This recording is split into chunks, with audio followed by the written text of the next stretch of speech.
Welcome to the All Things Circular podcast, your gateway to the circular economy. Hosted by industry experts Victoria Darcy and Rich Bulger.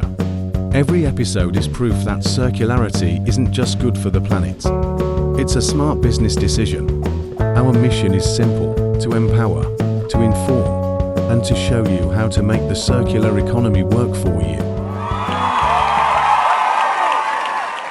Hi, and welcome to the next episode of All Things Circular. I'm Vic Darcy. And I'm Rich Bulger. Oh, Rich, we're going in a different direction today. We've got a great guest who is the founder and CEO of a business called SunScreen IT. But more interestingly, how that leads into a non-profit foundation. But actually, the context of our conversation today is we talk a lot about doing things right and getting things right and the importance of choosing your partners. Because if you don't, there's real world consequences to not doing things right. And our guest today is better versed than anybody to talk on all topics, but certainly not limited to e-waste. So I'd like to introduce our listeners to Nathaniel Comer. Nathaniel, welcome. Hey, thanks very much for having me on today. Thank you.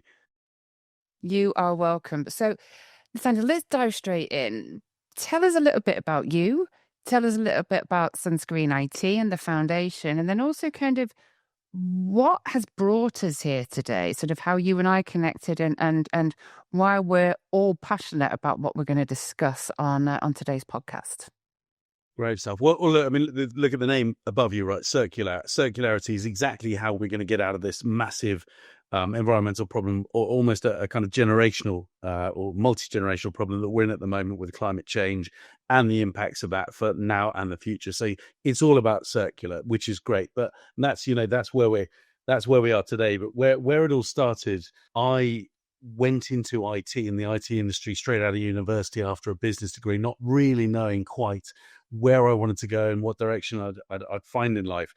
But all of my family are teachers, like literally generation, mother, father, brother, sister, aunts, cousins, all that. So I just knew teaching wasn't for me, but I went into IT, and there was a twinning exercise from the Foreign and Commonwealth Office that brought over some teachers from West Africa to the school that my mother was teaching at in Somerset, and I met them in 2008. So going back quite a few years, that meeting changed my life and actually gave me the inspiration, the kind of, it wasn't inspiration more than a sense of I can't not do this. It was kind of a sense of duty mixed with guilt after what I'd seen in the IT industry. So, I mean, career-wise, I'll skip back to what I was doing between kind of uni and now. So I was at Sun Microsystems for 7 years, into Oracle with the Oracle acquisition, very messy with a software company buying a hardware company. So it was a bit of an unenjoyable 18 months of merger there. And I jumped out to work in CompuWare, headquartered in Detroit, some great end user experience monitoring, where I was account manager working with BT and Cable and Wireless, which became Vodafone. But I kept being beaten by BMC Software, headquartered in Houston, so in Texas. So I in the end, I jumped ship and I actually joined BMC, where I ended up working in the mainframe business there, mainframe software, for 9 years. And you might think, well, that's got nothing to do with e-waste. And you're right. Well, that career-wise is all about software and development and sales. But they'll take you back to the Sunday lunch table in Somerset, in the Shire, where a lot of good stories start around the lunch table. And I asked these teachers from West Africa, from Ghana, what computers do you have in the school? Thinking they would say none, and we'd give them some laptops to take, some secondhand and new ones to take home. And their answer changed my life. They said, we've got hundreds of PCs in the school. I said, they're fantastic. They said, no, they're all broken. I said, where'd you get them from? And they said, well, charities give them to us. Right. So how are the children learning? How they don't learn. Well, they said, we have a picture of a mouse on the wall and a picture of a keyboard, so that if the children start interacting with IT later in life, they'll know what it looks like. And, I said, well, how do they get into uni? Well, they can't get into uni without IT skills now, because you do need that. There's an increasing amount of digital economy and digital employment in lower income countries, especially in West Africa.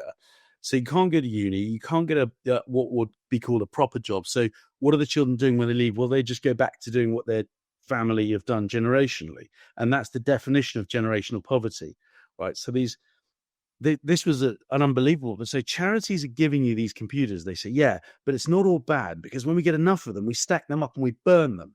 And then the metal comes out and we can sell the metal and we can go and buy books and resources for the school. Oh, God. Yeah, that's what Right. that's exactly my. At the time, I was selling about £50 million worth of hardware in Sun Microsystems every year to banks, and I won't name them now, but lots, retail that wanted the faster, the better, the bigger, Moore's law. It's all decreasing in cost and space and increasing in power. So no one ever talked about where the old stuff was going, and I just knew at that point I had to do something about it. And I made some really good friendships with the teachers, started writing back and forth and trying to figure it out. And at the time we were selling thin clients, and I realized actually that a kind of closed loop thin client network or a lab inside the schools was exactly what the school needs, because it's the screen, the mouse, and the keyboard. Yeah. Where the problem is either centralized into one computer instead of 50, right? So if there's a problem, we can maintain it, and on an enterprise level server where things don't go wrong that often, and it stands up and just runs and can be remotely patched. And that's the model I came up with. So long story short, we've got a business now. Sorry, going back just a little bit, that was the charitable angle that led me to create SunScreen IT Foundation, which is the charity which donates sustainable IT to schools in areas of economic need. And we've been out to Sierra Leone. We've been out to Ghana many times. We've been to Nepal now. We're just starting in Nepal in partnership with another charity out there, and UK projects as well. But funding it was always the big question. So this was 16, 17 years ago. And I decided to say, well, what's driving the problem? Because a lot of people don't connect e-waste with digital divide. And I think that's the most stupid thing you could possibly do. And sorry to say it like that, but e-waste is the worst outcome for our for IT, right? And solving the digital divide, there should be, almost have enough devices in the world now to solve the digital divide today, but we don't have the infrastructure and the flow and the redistribution. So that's another story for another time. But I created a business which is an IT asset disposal services business that partners with the very, very top level of assured, accredited, and well-governed IT asset disposers in the world. And then what we do, with by the way, with Centerprise International being the main one in the UK, and what we do is we find customers who are willing to move from one IT asset disposer to us to another one, and then in doing so, Centerprise give this phenomenal margin sacrifice, so they donate the margin from the service. So it's not the customers who are disposing of IT assets who are paying for this. We're righting the wrong by actually kind of decreasing the profitability in IT asset disposal.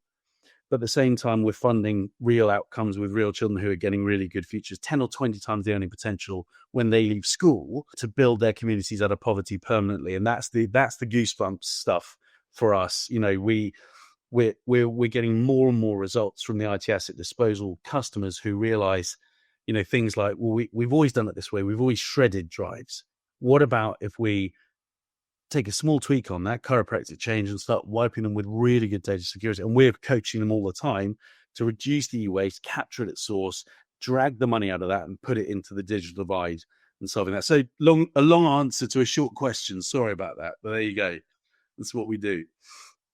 No, it's great. Thank you very much. I love making friends that have purpose and passion and strive to make a difference. At Verizon, we actually had a very similar quandary. We had a charity that we supported, the Hope Line. It was a domestic violence shelter, and we wanted to go through and donate used devices and resources. And we had bins set up in our stores for people to drop their old unit in.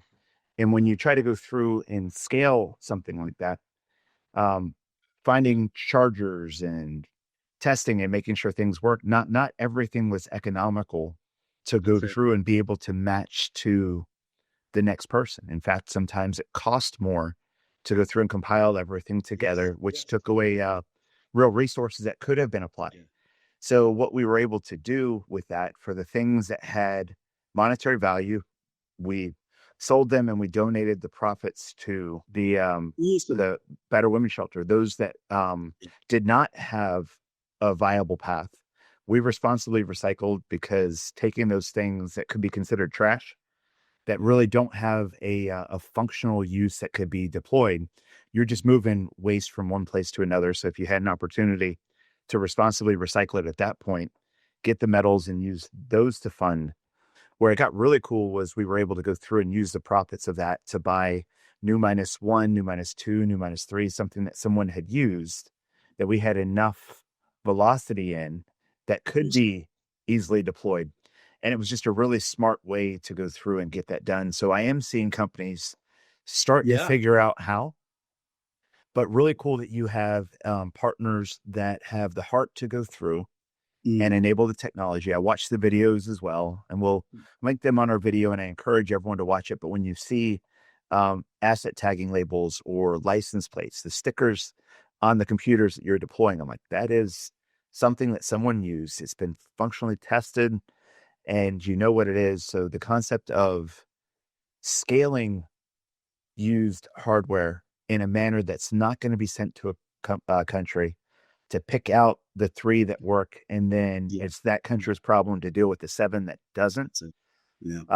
Talk to me a little bit about what you've seen where people think they're doing the right thing, and in reality, because the videos that you posted of you getting chased out of different parts of a country were very powerful. Yes.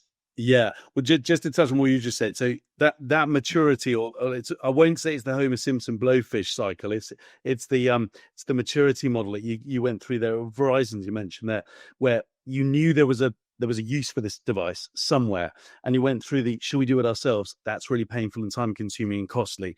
How do we do this? Well, we'll dispose of it, but do it cleverly. We'll extract the money from it and then put the money to good causes. That's exactly the model we've got. And I love that you guys got, because it's not rocket science, right? It's just, but you'll only get through that maturity curve as you did if you've got a sense of purpose, because it breaks down so often at, well, that was a great idea, but it cost us a lot of money and time. So let's just shutter that. You guys didn't shutter it. So, kudos to you guys for that. Thank you for that. Because that's exactly what we do. We come in and find customers who have tried that, but shuttered it as a project, but then realize they can do it completely through us, which is great. So, but going back to your question about, was it about how people think they're doing it right, but actually it's that's exactly right. I'm donating it. It's going to a good cause. I feel proud of that. Yeah, I get really annoyed at. I founded the charity to stop the traditional IT. My moniker is IT Charity is broken. And when I see people saying, hey, great news, we've just deployed another 100 PCs to that school in, I don't know, Kenya or Uganda or whatever it is, it could be Latin America or India, I shudder, because I think, actually, you've just given them 100 devices to manage. You've given them 100 devices to repair. You've given them 100 CPUs or motherboards that can have faults on. And that's why we specialize in thin client labs. That's why we actually almost never deploy PCs. It's got to be the right device to the right place. Explain what thin client is for people who hadn't heard that term before. Yeah, it's probably an outdated term now, isn't it? Really, because showing my age, I've got about 100. I knew what it was. Does that mean I show my age? No. So essentially, it's a network device. So it's like, the way I describe it to somebody who knows nothing about computers. Do you remember the old telephone that you pick it up and you've got a microphone here and you've got a speaker here, right? So there's a microphone which turns noise that I'm making with my mouth into electronic signals, and it turns electronic signals into noise up here in my ear. So it takes electronic signals down the wire to the other person, and it receives electronic signals into the speaker, which then turns into noise. So my voice becomes electric, then it becomes noise, and vice versa. So essentially, a thin client is a tiny little widget. Instead of having a computer on the desk with all of the CPU and the memory on, it's a little widget that takes mouse clicks and keyboard clicks. It digitizes that, sends it down a wire to wherever the computer is further away. It can be a centralized server, which is really resilient, uses a lot less electricity on whole, compared to 100 PCs, even if it's inside the school. and then it sends back the signal to put on the screen. So the person using it thinks it's a computer, but actually it's a really small little, about the size of an VHS. Again, I'm not explaining what a VHS cassette is, but it's about the size of a small. Well, now I don't want to show my age because I know what that is. Yeah. So essentially what it does, the theory behind thin clients is a network. I guess it's like a cloud PC. There's nothing on it. If you steal it, there's no memory. There's very little data on it. It's very secure. It's very replaceable. It's very low electricity, which counts. Low electricity is the big thing. So 80% less local electricity usage in a school in Africa is a big win. Also, mean time between failure is about 15 to 20 years because there are almost no moving parts. So if you compare 100 of these widgets sitting on a desk in a school in Africa, and we're kind of maintaining everything else remotely, if you compare that to 100 computers that are 100 problems in that school, there's a big win there. So I get a bit annoyed when people donate computers into low-income countries that don't have the ability to maintain and repair, because that's how the e-waste happens. And what we've seen is, billions of tons of e-waste shipped under the guise of a broken charity model in the last 40 years into places like West Africa, where you've got Agabog Bloshi, which unfortunately is being reported that it's all fine and all cleared up now and closed down, which the reality really is that it's not. It gets me frustrated when people try to do it themselves or try and do it in the old way and haven't realized the maturity curve that we could really help with, so. Yeah, it's interesting. So a lot of what we've spoken about is behavioral change. That is what is needed. It's intentional change. It's behavioral change. Because taking that easy route out, taking that, let's put it in an e-waste bin and then really not be bothered about where that goes or who that gets picked up by, is a big cause of a lot of these problems. Just because people say they do something doesn't mean they do something. And there needs to be elements of responsibility on the asset owners to see that journey of that asset right the way through to the end of its life cycle. And that includes picking the right type of ITAD partner. The other thing that I think is really interesting that you touched on earlier was prior, I would say even to 5-6 years ago, the linear economy in terms of tech was so strong that as long as the network was being displaced, nobody bothered to even collect the equipment that was being displaced, put it through any type of process, as long as they got that sale and that site was clear for that network refresh when they were scheduling that in. Yeah. It was almost the complete forgotten other half of the circle. Absolutely. Yeah. It's the biggest, I call it, we made a short film last year where I made up a title by borrowing it from another film. It's Spiracy, or it's Piracy. It's Spiracy, because it's such an unknown thing. People don't realize that the aviation industry and shipping industry combined have the same or just a bit less carbon footprint than the IT industry. But we see the planes in the sky. We see them, we want to tweet about Rishi Sunak taking a private jet, and don't we hate politicians who use planes to get around or one of the Kardashians or whatever it is. But we don't see these data centers that are in our backyard springing up using water, using power. We don't see that as a problem. It's one of the biggest. It's not a cover up because it's happened organically, right? No one's gone out there to dissuade us from knowing it.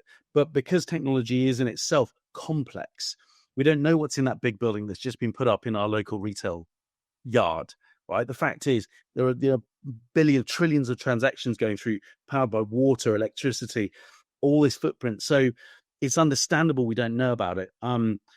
It's frustrating, therefore. The biggest frustration, though, is when we go to the IT managers of some, and I'm not going to name names because I could and it would be wrong, but some public sector organizations. We've been to NHS trusts that have immediately heard our story and stopped paying for linear scrap and moved to our model, and they've actually earned money back. We've been able to donate money to our charity and to their own NHS charity in that trust. Actually, I will name them. They're the Royal Berkshire NHS because they're allowed to. We're allowed to reference them. They're a brilliant example. They were paying 12 grand a year for someone to come and pick up their old stuff, and that was it. They didn't know where it went. They just knew they were getting the certificates back. Thank you, goodbye. But the minute they had the light bulb on, when we talked to them, oh God, why wouldn't we do this? The same didn't happen when I talked to someone higher up in the NHS who's responsible for not one, but 3 NHS trusts. And he said, guys, great story, but I just don't have the time. It'll be too much bother to roll out a tender to make a change. We get it for free. That's what really gets me. It's when you know the right thing to do, but you don't do something about it. Yeah, So, I think that what you said was really interesting, and I'd just like to double click on it. They got the certificates. Now, the certificates that Nathaniel is referring to there is called a certificate of destruction. that's All it. that Sorry. means is that the data was wiped, or if the data wasn't wiped, the product was destroyed. What it doesn't do is report on how that product was destroyed, where that product was destroyed, and ultimately what happened to the nuts and bolts. And that's the problem, because anybody, any ITAD that's potentially using data wiping software or indeed shredding, and shredding's a whole different conversation, a very interesting conversation on security of shredding yesterday. But that is not enough. That is not to be taken as an environmental report. That is just to be taken that the actual product itself either doesn't exist anymore or the data was successfully wiped. And people misunderstand that. And I think it's a really important point. Thank you. Thank you, because it's just so great to hear someone else saying it without being me for once. And we know that this is true, right? Because people think, well, I've done my job. That's my bit done. If you're an IT manager, I've got the data destruction. Data is what we care about. Staying out of the news, staying out of the GDPR fines and all that jazz. But no one is fining them for where that goes downstream. And that will come over time. And we're being asked to, more and more companies are being asked to come and report on all the rest of it. And scope 1s, 2, and 3s are there, but scope 4 is being talked about as well, which is kind of where this touches. But very much scope 3 is where this lands. But no one's getting fined. No one's really getting in their individual job. No one's getting penalised for it. You're right. You touched on shredding there. I want to come back to shredding, but just to touch on the environmental disposal. So you've got some really important ISO accreditations. You've got some other accreditations and industry bodies. There's one called ADISA, ADISA. Hello, Mr. Mellings. We'll give him a shout out. He needs to come on. So big shout out. What they have done for not our country, but for the world is absolutely vital. And it's staggering that governments haven't really just made this a law already. I'm sure they will. They're working well with the government in the UK and elsewhere now. But what you've got is maybe, even in the UK alone, there's maybe about 900 companies, publicly listed not publicly listed, but public companies, limited companies, that purport to be disposers of IT, that can use the software to do the wiping, to give you the certificate and say, there you go. If you are a business using one of those that isn't ADISA accredited and up to the higher levels of Dial 2 or Dial 3 with distinction, which Centerprise are, and a good number of others are as well, if you're not using one of those ADISA accredited, you do not know really quite how your stuff is governed and handled and where it's gone. It could have gone to a dump, it could have gone to places which, like Agbogbushy, or it could just be resold and you're missing out a load of money. Because the good IT asset disposal, ethical IT asset disposal, doesn't have to cost as much as people think. You can get residual value back from this stuff. So like that NHS trust that was actually potentially, we know they were throwing money away because they were paying someone to scrap it. That company weren't scrapping it. We know that for sure. They were reselling it after it was processed. So that limited company were making money that should have been coming back to the NHS trust. So there's this whole, what people don't know, they don't know about ethical asset disposal. It won't always pay for itself. It won't. But there's a lot of money in the grey area there, which should be coming back to the original user as a reward for doing it properly. But yeah, shredding. Holistically, it will pay for itself. I mean, there are elements within any asset base which is going to fall foul of that profitability line. But when you tend to look at things as a whole and you look at different dispositions, sustainability and these types of behaviors are actually profitable. Part of the reason why the foundation is able to deliver single client machines to to these schools is through the diversion of the profitability. And it's quite interesting that we have a myth that comes on here all the time, which is circularity and sustainability cost money. And we've had multiple guests bust it, and you've just busted it again. Because this wouldn't work. He did mention one of the senior folks that he had chatted about had a solution provider that would come through and say, well, I'll take this away for you for free. One of the things, whenever you hear free, there's a phrase we have here in the States that if you're not paying for a product, you are the product. Exactly. Yeah. That's exact. Yeah. So Yeah. there is value that can be extracted if you go through and do things right. Absolutely. In the States, ADISA is not as common, but the principle of using an accredited institute, ISO or R2 through SIRI. R2 e-stewards. Yeah.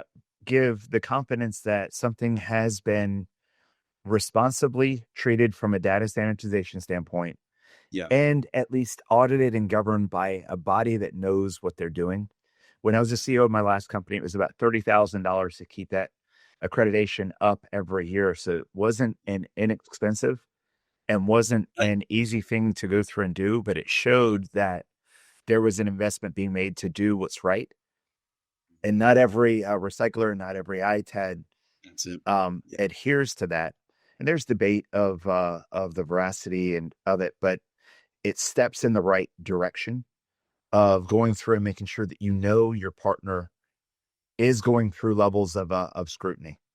But I love the idea of partnering with those accredited sources. I was able to convince the ESG folks at Verizon that when I was pushing product downstream to R2 and ISO certified vendors, we were able to go through and acknowledge, hey, it's being 100% responsibly reused or recycled. And at least at that time, it was better than the shotgun approach, just put it out there and hope that people are doing the right thing. That's it. You just can't hope. Look at those letters: ESG, environmental, social, governance. The G of governance. You've got to kind of start there with ITAD. You've got to start with the G. And then most ITADs do the E as well, environmental, because we know it's not going to landfill. We know it's going to be handled properly as hazardous waste if it doesn't get reused and recycled, therefore. But then the S, the missing S, the ESG, social, is the people side. If your ITAD, I would say, because obviously plug for me, if your ITAD it isn't offering something which is a direct follow-on effect, and we can talk about planting trees. I'm not a fan of planting trees. I think it's needed, but it shouldn't be a part of a gimmicky sales process, because those trees might produce oxygen in 10 years' time if they're still there and growing. But, if your ITAD isn't offering that missing S, then, please come and look us up. And we'd love to be of service. We've got a global offering now. And it's amazing seeing the differences around the world, right? So Norway, they're doing such a brilliant job. 74% of e-waste is handled and processed and tracked in Norway. Right? UK is failing, far behind Europe, but Europe as a whole is about 40%. Without casting any aspersions on America, it's about 8% in America overall. That's e-waste is tracked. So I love working in lots of different parts of the world because I know it makes me happy knowing we're giving more of an impact when we're picking stuff up from Chicago, or if we're picking stuff up in Kentucky or in Toronto, those kind of places where it's not naturally happening as much as it should be. So it's really important, because I was doing a little bit of research in preparation for our call, because e-waste is the largest growing stream of waste. It is. So in 2022, it was about 62 million metric tons, which works out as 7.8 kilogram per year per person. 7.8. It's hard. It's meaningless. I'm going to make this meaningful for you right now.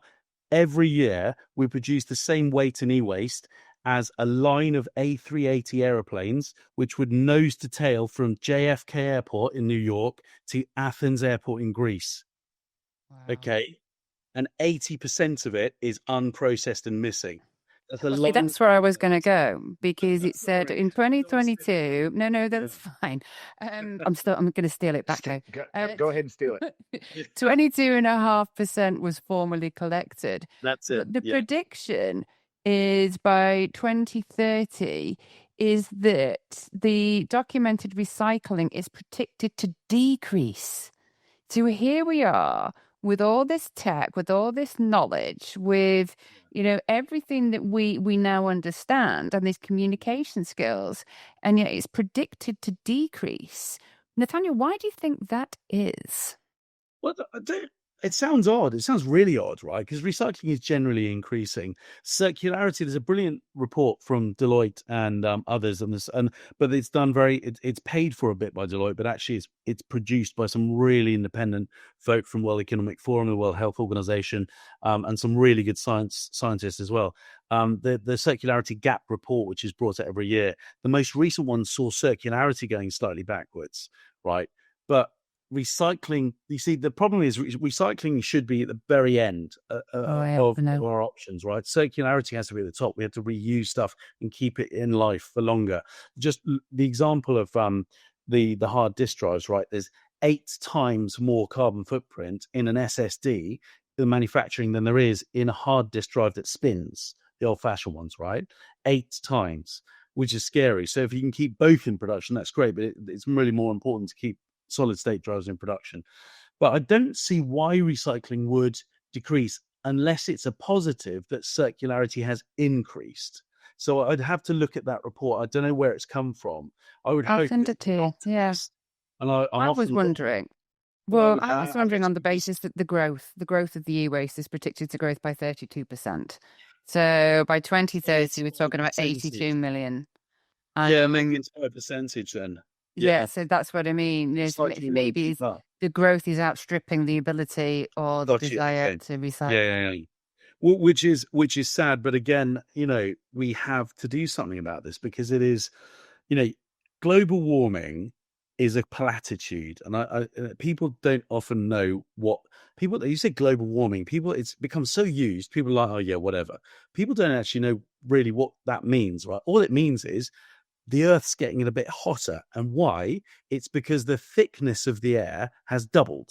Since about 150 years, it's gone from still whatever it is, 200 parts per million to over 400 parts per million in terms of all the gases in the air around the ball that we call Earth. So the air is thicker. It's essentially the same as putting a duvet around the Earth. It's warming up. And all that happens is warmer weather, warmer climate means bigger weather. And changes in the ice caps and the sea levels and the floods and all these places where, America now has its first environmental refugees, places in Florida you can no longer live that people have lived for hundreds of years. They won't be the last ones. That just means change. So global warming, people are just not quite understanding this because we've been rattling on about it for so many years. It's become this kind of meaningless phrase, global warming, climate change, hoax or not hoax.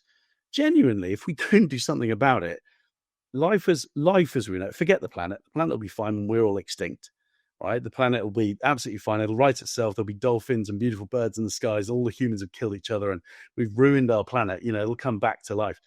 But if we don't want that to happen, we genuinely do have something to do something about it. Now, I love driving my combustion engine car. I love eating steaks, and I will apologize to any vegans or electric car enthusiasts right now for that. But I know there's little changes we can do, simple changes like the stuff going circular with your IT assets, using your mobile phones longer, repairing them, maybe not throwing out the air fryer if you can get it repaired, right? Air fryers, you now have 7 ways to cook a chicken breast at your home today.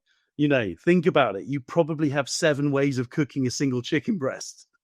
So it's about the small changes that we can all do, but we just need to start doing it now. We don't want to get to a place where e-waste has outgrown recycling. We can't have that. Well, I think this conversation has been amazing. I've enjoyed, and I love the innovative thought that you had to go through and apply purposeful circularity to get the right product to the right place in the right condition. So it's really good thought. But with the minute that we have left, one of the things that we love to do on All Things Circular is to go through and bust the common misperception, a myth that a lot of people that you encounter think about when they learn what you do. What's the myth that you'd like to bust today? So I think one of the biggest things we've seen is that what is no longer true, that there isn't a goods demand for second user gear, right? So we're even seeing businesses buying second user laptops, second user servers. We went completely circular on the storage and servers from an entire data center in Switzerland with one of our clients last year. And it saved hundreds of tons of carbon because they're now being used in another data center elsewhere. It's not just mobile phones, people have heard of buying a secondhand mobile phone because they're expensive, and the consumer, doesn't want to spend money, wants to save money. But it's the same for so much of our IT. There's definitely a market. So for anyone consuming, any business consuming IT in a big way, thinking, well, we've written this down, it's end of life for us, 4 years, 5 years on, it's trash. It's absolutely not. It's product. So you've got to find an ITAD that collects it as product that can then make the decision whether to resell that into the circular economy, or indeed say it's not trash, but it can be recycled, or parts taken for other repair and refurb. So really the myth is gone. There is absolute demand for second user gear throughout the IT industry. It's kind of like the car industry. Imagine if there was no secondhand car market many, many years ago. I don't think that was ever. Now you're going into my masterclass material. Two of the most successful circular economies that exist on the planet, they'll consider circular economies: real estate and automotive.